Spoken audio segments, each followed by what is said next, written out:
அனைத்து இந்திய அண்ணா திராவிட முன்னேற்ற கழக தொண்டர்கள் உரிமை மீட்பு குழு நிர்வாகிகள் ஆலோசனை கூட்டத்திற்கு தலைமையேற்று நல்ல பல ஆலோசனைகள் வழங்க வருகிறதற்கும்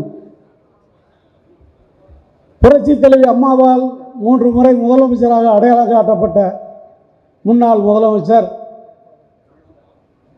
ஜல்லிக்கட்டு நாயகன், தென்பாண்டி சிங்கம், எங்கள் மண்ணின் மைந்தன் அண்ணன் OPS அவர்களே,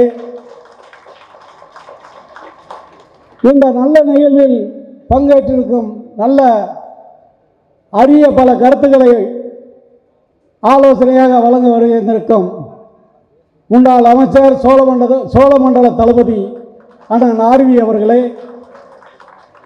மற்றும் இந்த மேடையில் வீட்டிருக்கும் கழக அமைப்பு செயலாளர்களே, மாநில நிர்வாகிகளே, மாவட்ட கழக செயலாளர்களே, மகளிர் அணி பொறுப்பாளர்களே, கழகத்தின் ஆற்றல் மிகு அடலர்களே, உங்கள் அத்தனை பேருக்கும் எனது பணிவான வணக்கத்தை தெரிவித்துக் கொள்கிறேன். அன்பு சகோதர சகோதரிகளே, அனைத்து இந்திய அண்ணா திராவிட முன்னேற்ற கழகம் புரட்சித் தலைவரால் உருவாக்கப்பட்டு 11 ஆண்டு காலம் திராவிட முன்னேற்ற கழகத்திற்கு அரசியல் வனவாசம் அனுப்பிய புரட்சித் தலைவர், அனைத்து இந்திய அண்ணா திராவிட முன்னேற்ற கழகத்தை உருவாக்கியவர். அவருக்கு பின்னால் மக்களுக்காக தன் வாழ்நாளை ஏழை எளிய மக்களுக்காக அர்ப்பணித்து தமிழகத்தில் பொற்கால ஆட்சியை வழங்கிய புரட்சித் தலைவி அம்மா அவர்கள் இந்த இயக்கத்தில் எனக்கு பின்னாலும் இந்த இயக்கம் 100 ஆண்டுகள் தமிழகத்தை ஆளும் என்ற ஒரு வாக்குறுதியை அளித்துவிட்டு சென்றிருக்கிறார்கள். அப்படிப்பட்ட அந்த இயக்கம் அண்ணன் OPS தலைமையில் 2021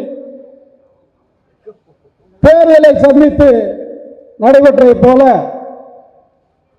வருகின்ற 2026 அண்ணன் OPS தலைமையில் ஒருங்கிணைந்த அனைத்து இந்திய அண்ணா திராவிட முன்னேற்ற கழகம் தேர்தலை சந்தித்து வெற்றி பெற வேண்டும்.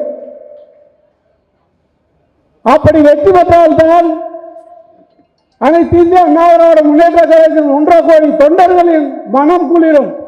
அது மட்டுமல்ல, இந்த 1.5 கோடி தொண்டர்களின் விருப்பம் உள்ளாட்சி தேர்தலில் வெற்றி பெற வேண்டும், ஒவ்வொரு தொண்டனுக்கும் நல்ல வாய்ப்பை வழங்க வேண்டும் என்றால் 2026 அண்ணன் OPS தலைமையில் ஒருங்கிணைந்த அனைத்து இந்திய அண்ணா திராவிட முன்னேற்ற கழகம் மிகப்பெரிய வெற்றி பெற வேண்டும்.